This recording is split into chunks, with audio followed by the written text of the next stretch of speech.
Obrigado, então, Lúcia, pelo convite. Muito honroso de estar aqui nesse lugar para a gente fazer uma discussão de um tema tão importante. E eu vou fazer uma abertura, Lúcia, uma contextualização, na verdade, do assunto, que é de alta complexidade, mas tentando fazer de uma forma que nos ajude a sair do senso comum. Porque quando a gente fica preso ao senso comum, a gente perde o bom senso. E muitas das vezes, algumas questões são encaminhadas na discussão política de forma muito enviesada, muito atravessada. Por exemplo, o próprio título da nossa discussão aqui hoje, o custo da gratuidade dos idosos. Isso já traz uma certeza de que a gratuidade do idoso causa um custo. E é isso que eu gostaria de tentar trazer alguns argumentos para a gente poder desconstruir um pouco isso. E aí eu falo muito mais, você falou que eu sou da BH Trans, Lúcia, eu sou mesmo concursado lá já há 30 anos, mas eu gostaria de estar falando aqui mais na condição de uma pessoa que faz parte do Centro Internacional de Longevidade, que é o LC Brasil, que é a última instituição a qual eu me filiei, a mais recente, e que eu estou muito orgulhoso de fazer parte dessa instituição, que hoje, coincidentemente, está havendo uma live, que se eu não estivesse aqui com vocês, eu estaria lá com eles, que está sendo lançado o projeto Velhices Cidadãs, que está lançando um manifesto que se chama Velhices Cidadãs, que ele é uma continuação, Lúcia e colegas, do projeto anterior de que era o quê? Velhice não é doença. Eu não sei se vocês acompanharam, que a Organização Mundial de Saúde tentou implementar uma alteração no CID, que é o Código Internacional de Doenças, para criar o CID de velhice. Criar o CID de velhice significava que uma pessoa podia ser diagnosticada e morrer de velhice, sendo que a gente morre de algumas doenças, só que velhice não é doença. Então, esse é um movimento que foi puxado pelo médico Alexandre Kalash, que começou aqui no Brasil, expandiu para Portugal e foi para a Espanha e fez um movimento tão forte mundialmente que a Organização Mundial de Saúde recuou dessa intenção de incluir o CID de velhice. Então, eu quero falar aqui hoje muito mais como integrante desse Centro Internacional de Longevidade do que como engenheiro de transporte que eu sou, naturalmente. Tá? E a minha discussão com esse assunto, ela começou recentemente, além do meu processo de discutir, de estudar gratuidade desde sempre, começou quando veio esse projeto de lei do Senado, que estava em discussão no Senado, que seria remetido para a Câmara, e já foi, que daqui a pouquinho o Rafael vai falar um pouco sobre ele, vai falar muito sobre ele, né? Nós vamos aprender com o Rafael. É que quando eu recebi essa informação lá do LC desse projeto, quando eu li, eu fiquei tão indignado com esse projeto, Lúcio, que eu falei, imediatamente, eu tenho que escrever alguma coisa. Escrevi. Só que quando ficou pronto, no final do dia, eu soube que o projeto já tinha sido aprovado no Senado, com alterações. E aí eu fiz contato com o Rafael, por meio de um outro grupo de pesquisa que a gente participa, porque eu não estava conseguindo o texto final. Então, o Rafael me passou o texto final e eu escrevi o meu artigo, que foi publicado no jornal daqui de Belo Horizonte, fazendo uma contestação mais conceitual desse projeto, que ele era um projeto equivocado, da forma como ele está concebido. Mas que fique muito claro que eu não sou contra subsídio ao transporte coletivo e nem poderia ser contra subsidiar o transporte coletivo, já que eu sou uma pessoa que defende tarifa zero. Eu gostaria de subsidiar a tarifa toda para todo mundo. Mas então, enquanto eu escrevi esse artigo, o Rafael Calabria foi convidado pela Folha de São Paulo para responder a seguinte pergunta: o custo da gratuidade de idosos no transporte público deve ser bancado pelo governo federal? Sim ou não? Aí foi chamada uma pessoa para dizer não, que foi o Rafael, e uma pessoa para dizer sim, que foi o Sérgio Eisenberg, que todos nós conhecemos também, que é um técnico muito conceituado. Só que quando você lê as duas respostas, uma sim e uma não, as duas são não, na verdade. Porque não há divergência nos conceitos do Sérgio, nem há divergência nos conceitos do Rafael. Porque o subtítulo do Rafael era: o que precisa ser feito é rever contratos e eliminar a remuneração por lotação. Temos acordo. A subtítulo do Sérgio é Pandemia mudou, em definitivo, o transporte público e o perfil dos usuários. Ora, concordamos também com isso. Então, não existe essa dicotomia de que um acha uma coisa e que o outro acha outra. É porque a pergunta está mal formulada, a pergunta é maliciosa, ela parte de um pressuposto de que os idosos estão custando para o sistema. E aí a interpretação que o senso comum leva as pessoas a pensarem é que a passagem está cara por causa dos idosos. Os idosos, e aí começa toda uma discussão, tem idoso rico que podia estar pagando a passagem, ora, a questão não é essa. E aí o que eu tentei fazer no meu artigo, nós sabemos que um artigo de jornal é sempre uma coisa muito rápida, né, Lúcia? São 3.000 caracteres, você tem que se esforçar muito para escrever naquele pouquinho. E aí o que eu pontuei, eu gostaria de trazer aqui para vocês, é de que a pergunta ela é feita de forma a induzir as pessoas a acreditarem no custo. E aí, quando você vai no projeto de lei, ele quer instituir o quê? Programa Nacional de Assistência à Mobilidade dos Usuários em Áreas Urbanas. Aí você vai ler no projeto todo, ele não está ajudando em nada a pessoa idosa. Na verdade, ele é um projeto, aí eu faço uma brincadeira, eu faço, na verdade, um deboche no meu artigo, que eu falo que esse projeto, na verdade, ele é um programa de arrecadação de recursos públicos federais para ressarcimento dos custos de transporte público, e não esse projeto de auxílio às pessoas idosas. Por quê? E aí, porque o direito às pessoas idosas, ele é um direito constitucional. É como se você dissesse para as pessoas, olha, vocês têm o direito à gratuidade na Constituição, está lá garantido, mas isso vocês vão ter que pagar para ter direito a isso. Isso não faz o menor sentido. Isso é uma narrativa falsa que dá a impressão para as pessoas de que essa gratuidade seria um benefício de assistência social que tem que ser custeado para o Estado. Se assim fosse, a gente estaria discutindo isso justamente agora, 30 anos depois que ele já assegurou lá em 1988 na Constituição, só agora que ele precisa ser custeado, por aí a gente já vê que isso não faz muito sentido. E aí, o que eu digo na sequência do meu artigo é que a gente poderia fazer outras perguntas. A gente poderia fazer: esse projeto é um programa de auxílio às pessoas idosas ou é um programa de arrecadação? Ele é um programa de arrecadação. E ele poderia ser mais honesto.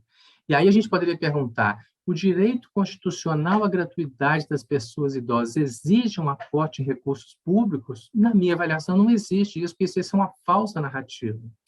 E, por fim, a gente poderia perguntar o que é que se quer, então, com o direito aos idosos, com o direito à gratuidade dos idosos. E aí eu vou recorrer à nossa grande mestra, à nossa grande professora Mariana Chauí, que, quando ela faz a discussão do que é democracia.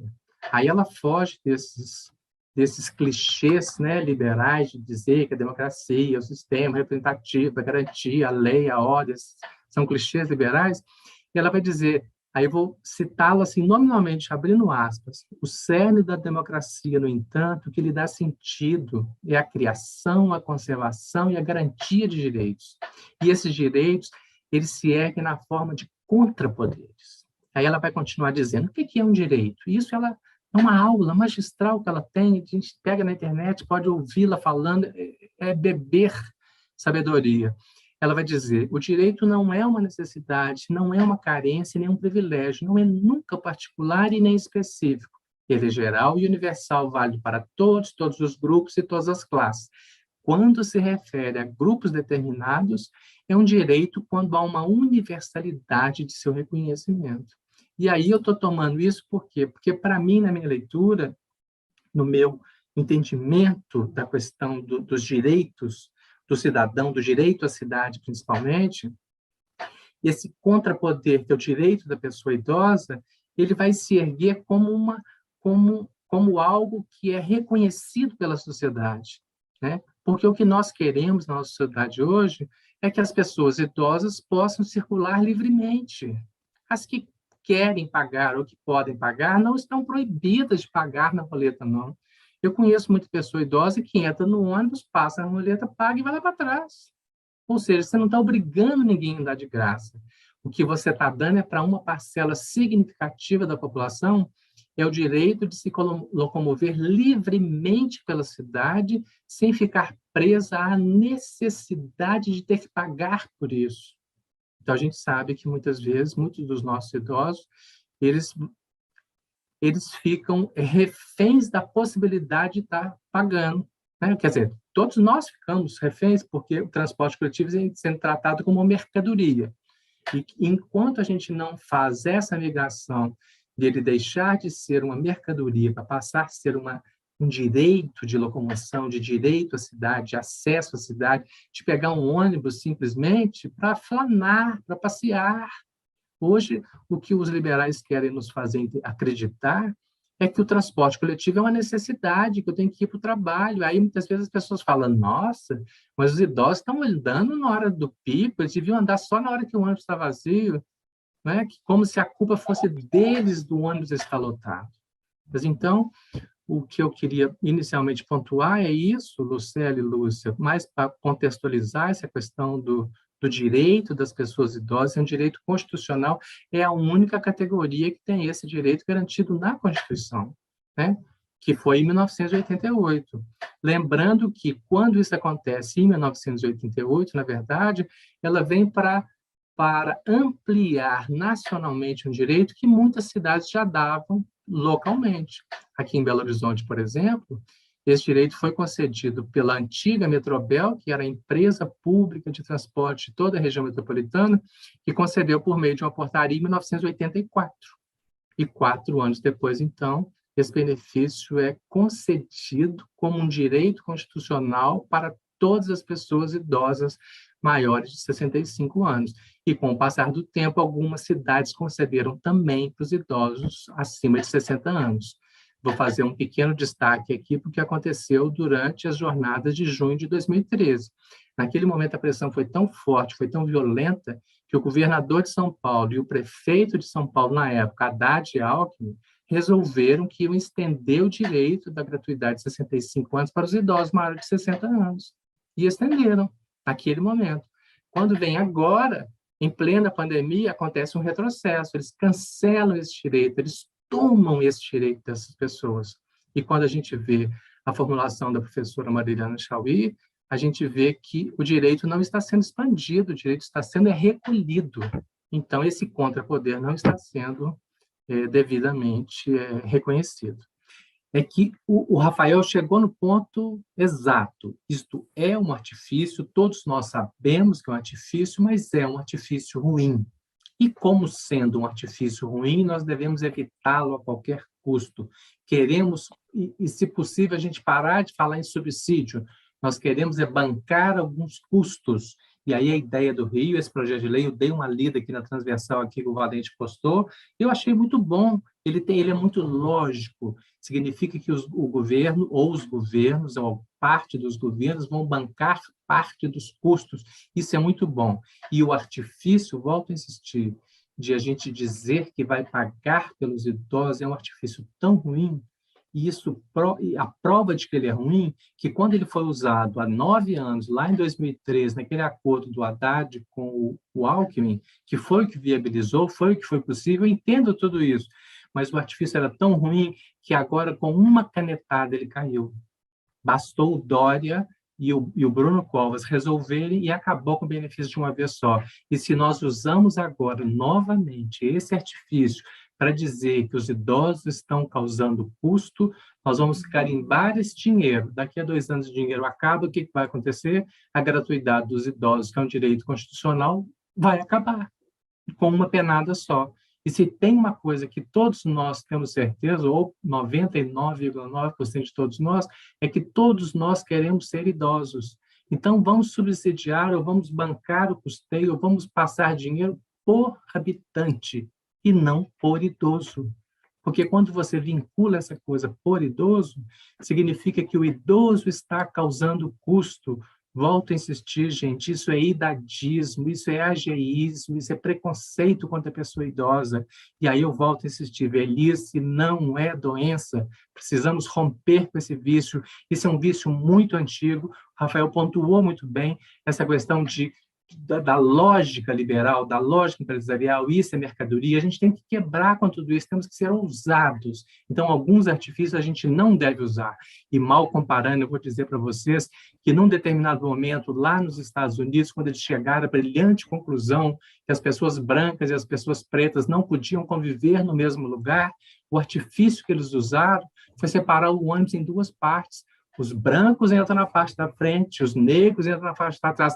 Teve gente que achou isso uma maravilha, esse artifício, já que eles não... E nós sabemos o preço que aquela sociedade pagou por isso. Então, vou insistir com vocês, esse artifício é ruim, devemos evitá-lo e achar outras saídas. Lúcia, Lucélio, pessoal, muito obrigado pelo convite. Estamos juntos aí para discutir, buscar soluções nessa dificuldade toda. Estamos juntos.